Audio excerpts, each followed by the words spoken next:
Beta to Boss with Chase Harmer. Growth, scale, success. Welcome to my entrepreneurs who are making it happen and have literally put their heart and soul into making a better life for themselves and their families, which is why we created Beta to Boss.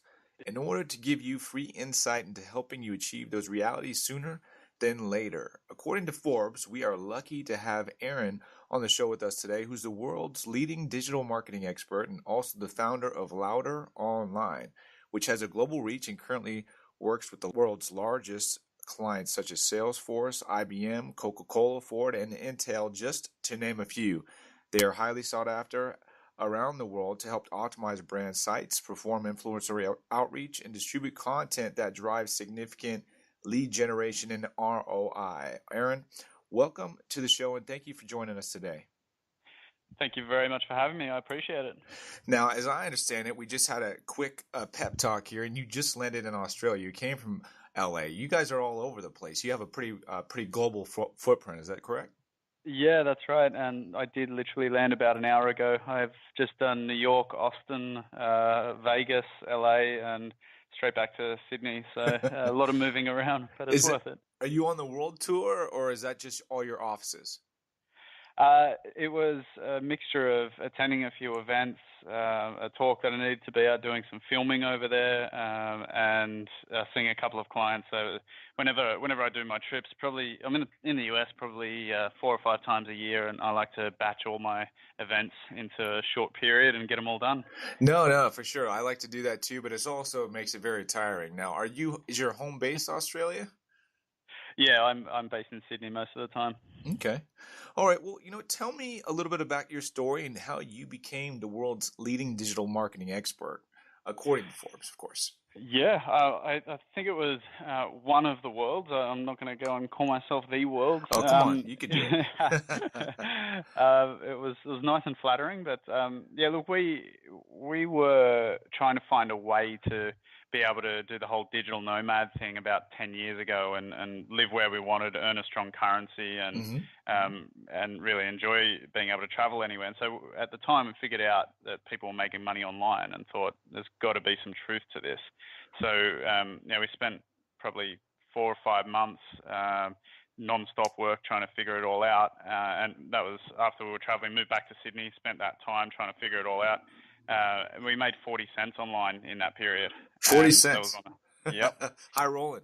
Yeah, well, that was on that one specific day 4 months in, and that was going from having done nothing online at all to making that. And most people would sort of scoff at it. I was over the moon, and we were high-fiving and just celebrating because That's great. What we knew was that, one, it was proof that you can make money online. It's not just people selling courses on how to make money online. Sure. And secondly, we knew that what we know today, that the internet's almost infinitely scalable and can be highly automated. It was the very next day we turned that 40 cents into $400. That's awesome. What was that, by the way, that you were selling, that 40 cents? We were doing affiliate marketing. Mm-hmm. What were you pushing? What were you guys pushing? Hotel and travel accommodation globally. Okay. So you guys were working like with an Expedia or something like that? Just pushing traffic there? Yeah, very similar to them, and it was just based on the clicks as well, and not on commission at that point. And trying to wade through the possibilities of how to get there without having anyone pointing you in the right direction, and nowhere near as many educational resources online as there are now.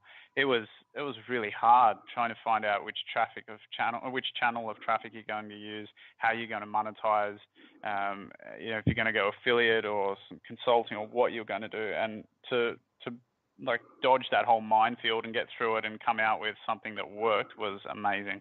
So what made you transition? I mean, what was the transition like, right? So you guys started pushing traffic as an affiliate marketer. And then you guys realize, hey, listen, there's an opportunity here.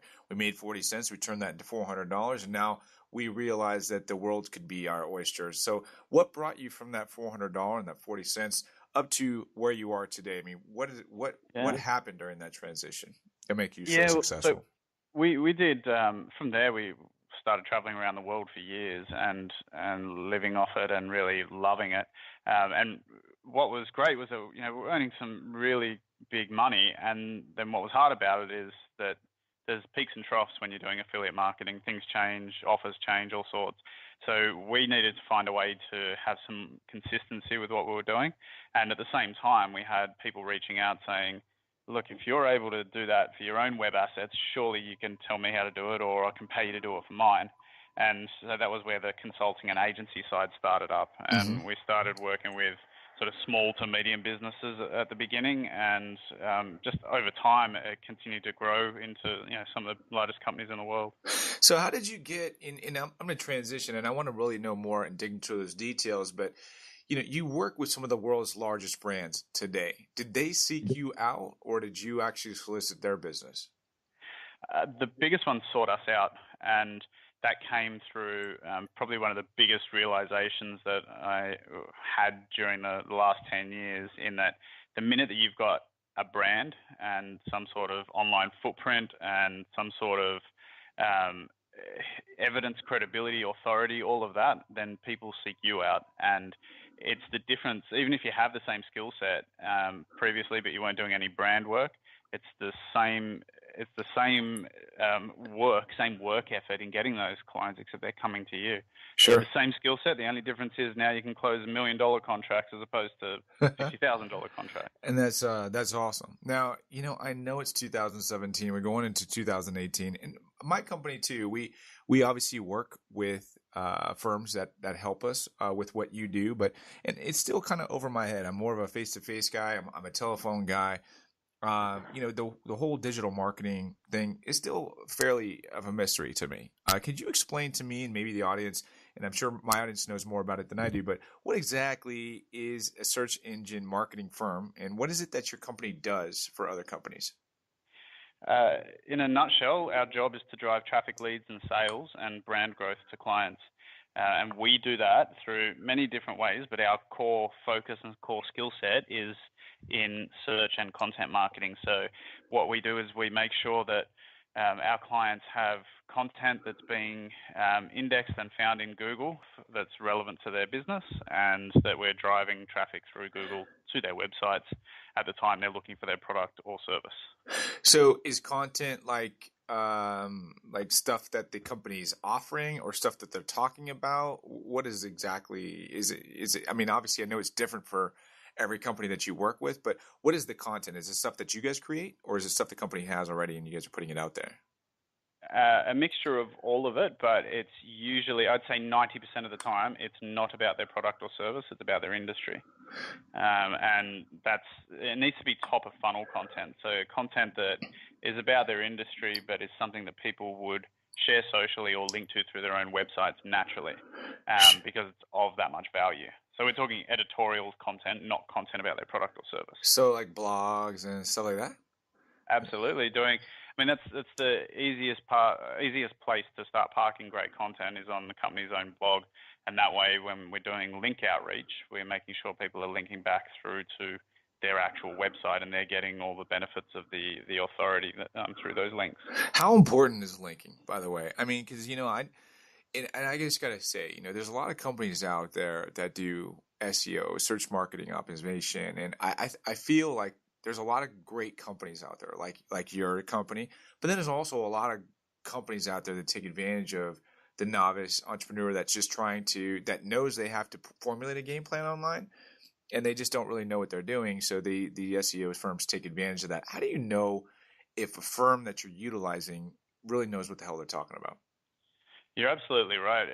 This industry has an almost non-existent barrier to entry. Anyone can jump in and claim they know what they're doing. And so you do need to do a bit of investigative work. Number one, you need to know enough not to be fooled, right? That's the first thing. If I'm ever going to outsource anything, get anyone to do a service for me, I want to know enough to know if they're doing the right job or not. Sure. That's the first thing. Secondly, look at all the other credibility indicators. Do they have case studies? Who have they worked with? Are they thought leaders in the space? What's their average churn rate?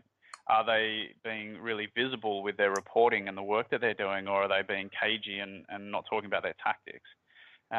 There's where have they written, and can you speak to some of their customers? There's so many things that you could do and that you should do if you're going to be considering spending a sizable amount with an agency. Sure. Well, I think SEO, correct me if I'm wrong, but it's really a long-term strategy, correct? Absolutely. It is a long-term play. Okay, so and I know that your firm specializes in a lot of different things, and there's a lot of different things that you can do to make your company catapult online. But in regards to digital marketing strategy, if you're a novice or you're an entrepreneur that's looking to invest your capital into an online marketing strategy, there's all these different things that you can do: SEO, PPC, blah, blah, blah, blah, blah. You have all social marketing, content marketing, all these things, right? If you have a limited budget and you're trying to figure out where to spend your capital and you only have X amount of capital, where's the best place to focus your energy and attention? Is it on the SEO part? Is it on the PPC part? What would you suggest in that regard? So the only limitation there seems to be around budget, but it's also about what your goals are. Are you trying to build a long, sustainable brand, or are you trying to get quick wins on the board? Sure.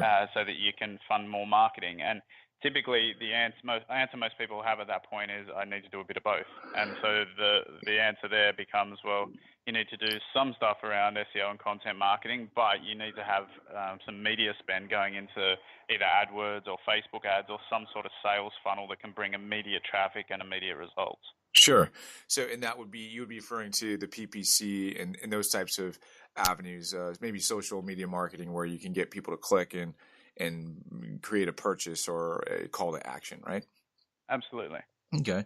Well, there's a few different things that you guys talk about on your website, and you guys there's SEO, and then there is enterprise SEO. Now, Yep. To me, I don't understand the difference. Can you explain what the difference is on those two strategies? Yeah. Look, if we're dealing with a small to medium company, actually, I'll take it a step back. In SEO in general, there's three different sides to it. There's the technical side, making sure that your site's set up and indexable and crawlable and appealing to Google. The second part of it is content, that you've got content covering the things you want to be found for, and then you've got fresh, relevant content coming on an ongoing basis, so that you can do the third part. And the third part of the whole thing is the links. Now, links are a good 50% of the whole algorithm comes down to good, high-quality links back to your site. What makes a high-quality link? It's got to be relevant. So from a relevant site within relevant content. So as an example, if you're getting a link from a Forbes article from within Forbes somewhere, and it's relevant to the page that they're linking from, linking to on your website, that's going to be great.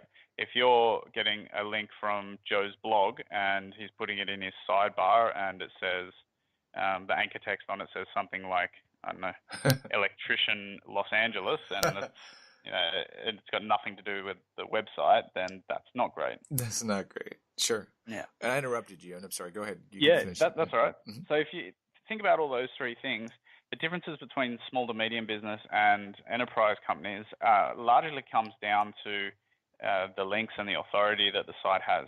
The big companies typically have a lot of links and authority, and it's about just manipulating those links and that authority and where the links go to and that sort of thing. But they usually have, if you make technical changes or if you implement some content changes, you're going to see big impacts. When you're looking at small to medium business, you can throw content on there, you can fix it technically, but it's not going to do anything until you've got good ongoing links hitting that website. So it's just about where the focus is. Sure.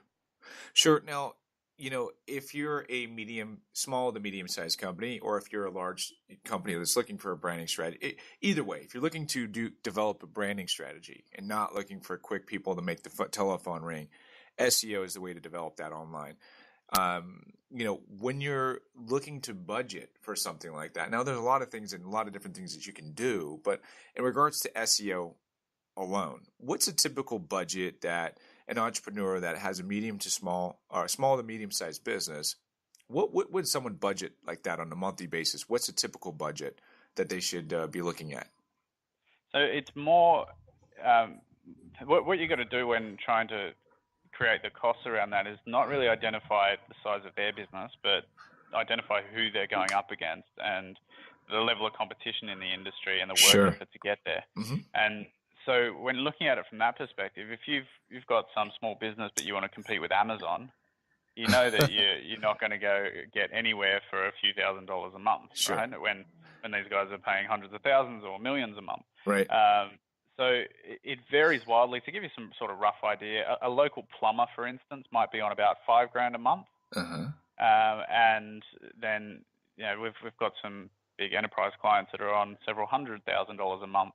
And the tasks that are undertaken are very much the same. It's just the scale that changes.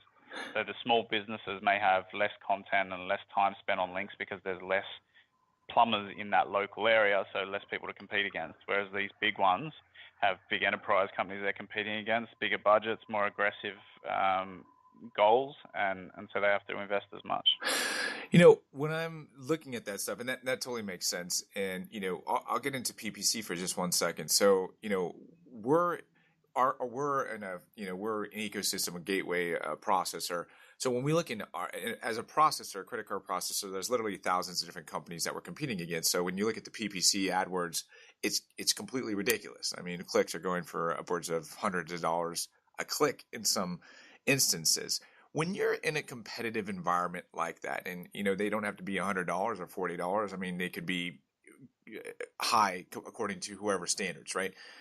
But if that is the case, should you focus on a different strategy to attack and get that same merchant, and maybe go after different keywords? What would you do in that case where you have a very competitive market and the click cost is so out of control that you need to develop like a workaround to get to that same client? In that case, what do you do? Do you still go after that high click through, or do you try to attack it a different way? Attack it a different way usually, and that's, as you touched on, different keywords, but segmenting it as well by different locations, targeting different industry sectors, targeting different times of day where clicks might be cheaper, different countries perhaps. But specifically around the keywords, you'd be looking at things that may not have people converting on that first click, but you can get them into your email opt-in list, or you can get them into a piece of content that's the first touch point on them, and then they're going to come back again, and you're going to sell to them down the track. So it's about taking a step back and a bigger picture view and seeing what you can do to get those clicks and get those sales cheaper. How important, and since you just brought this up, how important is that subscriber list? I know that there's a lot of different ways to get it, but how important is that in the whole overall marketing strategy?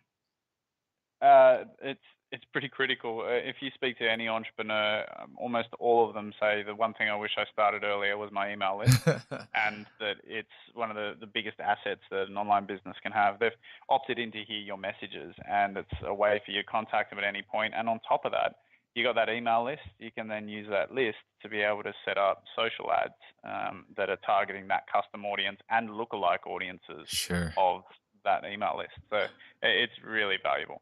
From your perspective and your experience in being this world's foremost expert, what is the best way to develop an email marketing strategy and an email list? What is the best way to do that? There's really no best way. If I try and maybe a few ways. Maybe like if you can name like 2 or 3 ways to best capture those potential consumers or merchants that you're looking to market to. What is the best, maybe 3 or 4 top ways to do that?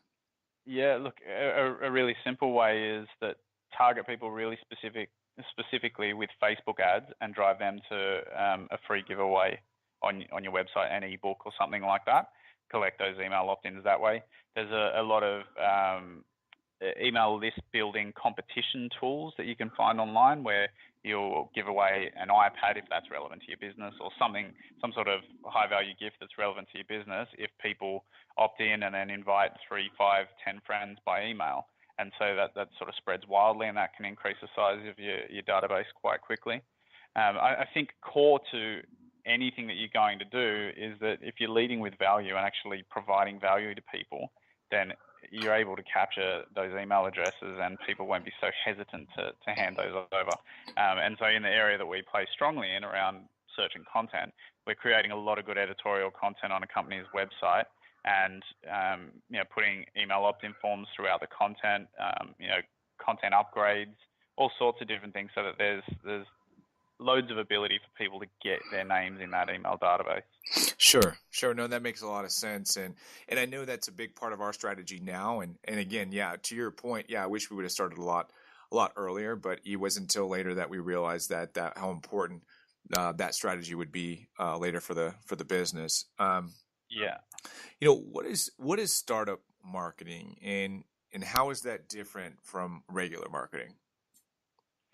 We kind of touched on it before. When you're talking about startup marketing, it's no one has budgets. Sure. Everyone's trying to squeeze blood from a stone, and it's trying to balance that immediate ROI versus the long-term goals, and navigate through that, as opposed to, we'll get some enterprise companies that will come to us that they don't even care about the ROI for the work they're doing. They look after a specific campaign on a specific subsection of a massive site, and their KPIs are, I need to increase organic traffic, and that's all they care about. And they throw hundreds of thousands of dollars at that. And it's just so different to a startup, where a startup will say, I'm living and dying by what's happening right now, and I'm going to be on the phone to you daily to make that happen. Sure. No, that also makes a lot of sense. And the idea of growth hacking, I don't, I've researched a little bit. I'm trying to understand it, but what is this all about? And why should our listeners and entrepreneurs all listening in care about what that is? Growth hacking, it's an idea of being able to use data and marketing, the crossover of the two of them, to be able to create amazing results and fast growth, exponential growth for your business. The funny thing is, someone coined the term and everyone's gone and run with it. For me, it's just good marketing. I see no difference. It's just a phrase everyone wants to use. There's examples of what people did that they're calling a growth hack, which is, in my mind, just a marketing tactic. But you can jump on the bandwagon, call it that. I just think it's great marketing. Sure. I guess the last piece before I get into kind of like your own company and your own story is, we have historically companies, they have used paid relationships to market products, but now it's more considered influencer marketing, right? So how important is that strategy to a business? And I guess the bigger the brand, the higher the celebrity or the influencer you kind of have to have. But what's your take on that, and how important that is and relevant in today's marketplace? I think it's really relevant. It's doing really well, and it's also not just about picking the highest end celebrity and based on the size of your brand, but it's also micro influencers that people are seeing better results from. In terms of it's better to pay the same money to a whole range of people at slightly lower authority and watch what happens with those audiences. I think it's a great way of doing it. There's so many influencer platforms that exist out there today. It's really working for brands, and especially around Instagram, it's doing so well. What is a micro influencer? What is that?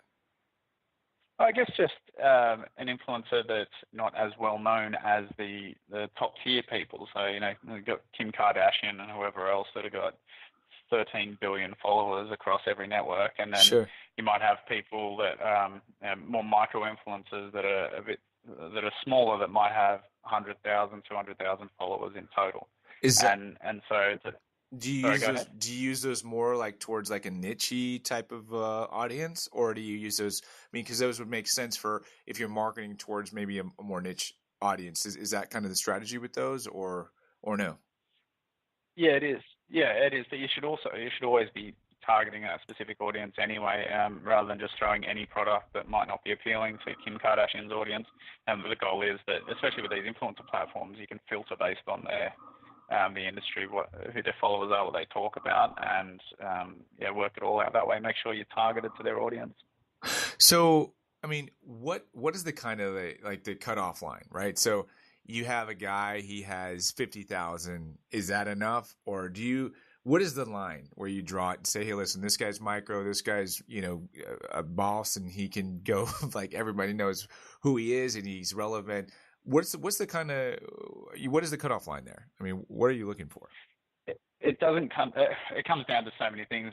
I would look at the opposite side of it and test it and look at what the data says, and go back on that and say, well, those guys didn't really drive enough. I didn't get enough sales or conversions. All right, let's filter it. Let's go for this subsection or this subsection. Mm-hmm. It's just like any other campaign you run. It's largely going to be guesswork and experience until you've got data, and the data could say something completely different. Sure. Now, I want to transition to your own company, your own story. And you have this amazing company that you've built, from 40 cents up to, multi-millions. And, you have offices all around the world. And, that must feel amazing to have accomplished so much from that 40 cents to a profit. But, during this transition and what you've accomplished in all this time, what is the biggest hurdle that you've had when growing your company and, in all these years that you've experienced in your small business? Mm-hmm. You have had a lot of hurdles. A couple that spring to mind, and one I touched on before, is that we were really good at what we were doing for a number of years, but didn't bother spending time on building our own brand, either my personal brand or the company's brand. And what that meant was that we weren't getting the size leads that we knew we could handle. And when we did get them, then we didn't have some of the credibility factors that we needed to be able to close them compared to the competitors. So that was a hurdle. And, when we came to the realization of why aren't we doing this and started getting into it, it was just a world apart, a world of difference to be able to close those really big deals and think, well, it's kind of frustrating because we could have done it all along. Sure. That's one thing. The other thing is that springs to mind is that I guess very similar to many entrepreneurs in that when you, it's never enough for me. Trying to balance everything, trying to balance having a great family, a great wife and kids, successful business, and all the other things that I want to do. I never feel like I do any of them to the point where I would like to be doing them.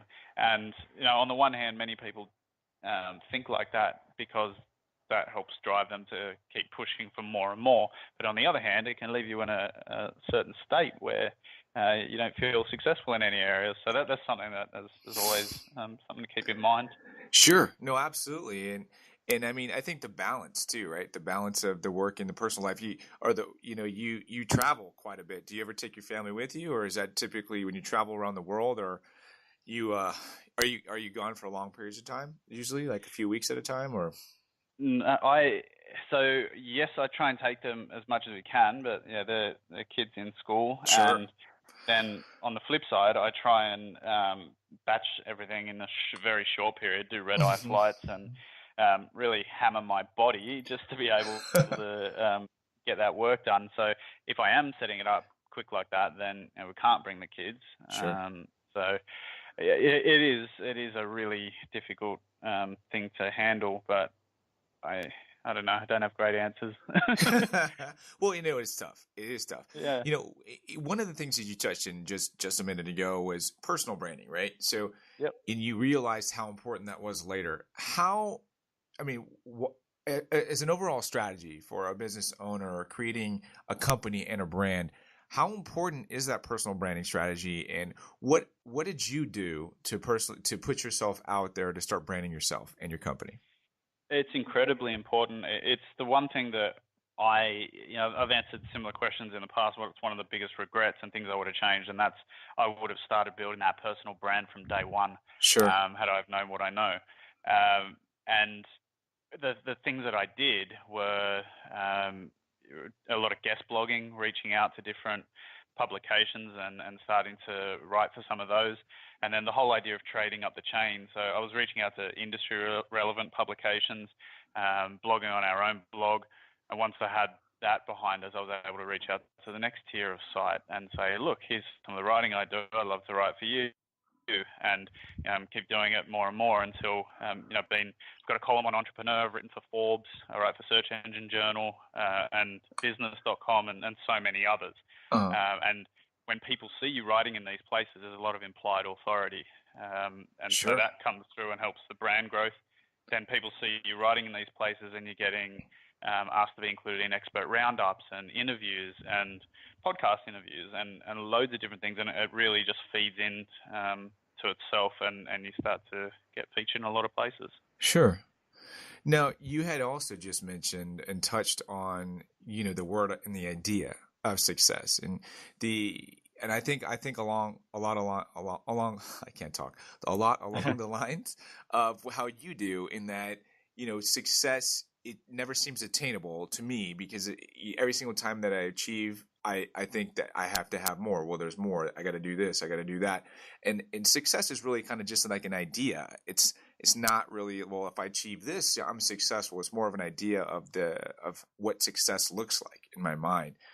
What does that word mean to you, and how do you justify and work success into your overall picture of who you are? That is a tricky question. Success for me isn't about work necessarily. Success for me is that, well, what I have done in work has meant that I get to spend a great deal of time with my family and having the freedom to do that and to travel.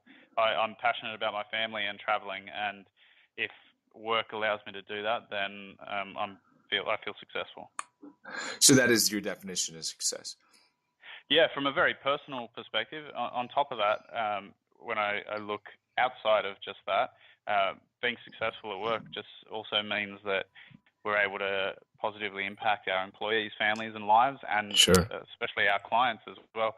For us, when we're looking at working with clients, we care that we're making them happy. Most people spend more time at work than with their families, and so if we can relieve stress, if we can get them great results, make them look successful in their jobs, which is what our goal is, then we're feeling pretty successful in that too. No, that's great. That's great. What is the best piece of advice that you've ever received? And it could be from anyone. It doesn't have to be. It could be personal, business. But what's the best piece of advice that you've received? I could have gone a couple of ways there, but I think it was travel. I think my mum told me at an early age to travel and encouraged me to travel, and I've done a lot of it, and it really has opened my eyes to cultures and things that really matter in life and the things that don't. You can sit in one place and be so consumed by what the people around you focus on that you forget that things like happiness is a choice. It's not Totally not based on circumstances. You can go to some really poor place and see some of the happiest people in the world and think, well, it's just good to realign what you're doing in your head and have the right reasons and the right why behind what you do. What do you do to realign? So, like, let's say that you get out of check and your mind's like screwing you up, and you need to refocus. What do you do to kind of like put yourself back in check? I do get to travel often, and we have been able to. My family and I have been able to live in different countries as well, like Thailand for a few years, and so I've been fortunate enough to be in a situation where we can change things up and we can physically be somewhere else, or I can look out the window when we're in Thailand and think these guys are happy. These are some of the happiest people in the world, and that always helps me. That's awesome. That's awesome.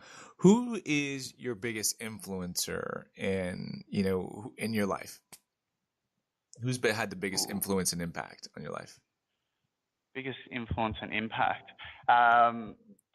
My wife has been a big impact. Yeah. No, but she's incredibly supportive with my work commitments, as well as my desire to travel. Even if it's all of us traveling, I can change things up on a whim, and I can like to go and do new things all the time. So her support has enabled that to happen. Right on. Well, you're still pretty young, but what advice would you give to your 20-year-old self at this point? I would, my 20-year-old self. I was doing some stuff at 20. Okay, from a work perspective, what I would have done is again, I would have started building that brand from day one. I really cared. Even when I knew other people were building a brand and being successful because of it, I really did not want to be one of those people that just started talking about things and writing about things and making out like I knew what was going on and then be called out at some point. Sure. And not be able to answer. I was so committed to being 100% certain that I could answer anything that was thrown at me in the industry that I just waited and waited and waited until I started, everything I was reading was stuff that I'd heard a million times, or no interview was exciting because I'd heard it all before. I could have answered it with my eyes closed. And then I decided to go ahead and jump in and start building my own brand. And I just wish I'd done that a lot earlier. Sure. So because building the reason brand. being, the personal brand. Because I mean, the reason being is to be an expert, you only need to know more than the people you're talking to. Sure. And people automatically assume that. You know what I mean? Once you've created this brand, people automatically associate, success in that you know what you're talking about. You're in a position of authority, right? Yeah, exactly. 100% right. If you had the ability to change anything in your past business or personal life, what would you change? Would you change anything? Outside of the branding stuff, I would outside of branding. I would can't have copy that one. decided to invest the time, energy, and effort to find a scalable paid lead source for high ticket sales. So, what I meant by that is for enterprise agency clients. Okay, and those are clients that you service today. Yeah, and what I mean by that is that most of our leads come through what we're really great at, which is SEO and content marketing and all the publications I write for and our brand and so on and so forth. But if you have a paid lead source, a paid funnel where you know that you can spend X amount and get X amount of leads in, and you know that you close at this percentage rate, then it's simply turning the tap on and off at any point. And so it's a really valuable thing to have in your business. But isn't that what you do? You do that, right? You are the lead faucet. We are through organic traffic. I'm talking about through paid sources, so Facebook ads, AdWords, that sort of thing. So, if people want to reach out to you, is there a certain and work with you and work with your firm? Is there a certain level that you have to have a client at? I mean, you have all these huge, gigantic tier one clients, I would call them. So do you only work with these large clients now, or do you still work with medium and smaller size clients as well? So our entrepreneurs could, potentially reach out to you if they wanted to. Yeah, we usually work with medium to enterprise. I guess there's a rough cutoff limit of if you haven't got a monthly budget of about $5,000 a month to spend on organic SEO and content marketing, then we're probably not right for you. And the whole reason behind that is that legitimately it takes that much work to see results. And anyone that's going to say, I'll do it for $1,000 or I'll do it for $500, they're either gaming the system or they're taking your money and not going to get your results. And either way, it's a bad thing. How long does it take? I mean, if you're a guy that wants to develop an SEO strategy, what is the length of time that's appropriate to designate to building this strategy to see results? Starting from zero, like a brand new starting website? From scratch. Well, I mean, let's say that you have a website, it's been up for a while, you haven't really implemented an SEO strategy, but you've been around a while. You have links and some sort of, so you have some sort of history, but not from scratch. Yeah, look, I 6 to 12 months. Maybe closer to 12 months. It all just depends. If you're going to sit there and say that same situation, but I've got $100K a month to spend on it, then it's going to be a whole lot quicker. If you're going to say that I've got $5K a month to spend on it, then you're going to be looking at 12 months. Sure. Okay. Yeah. Well, great. Well, is there a way that our listeners can reach out to you if they're medium to size to a larger size client and they're interested to know more and reach out to you? How do they get a hold of you?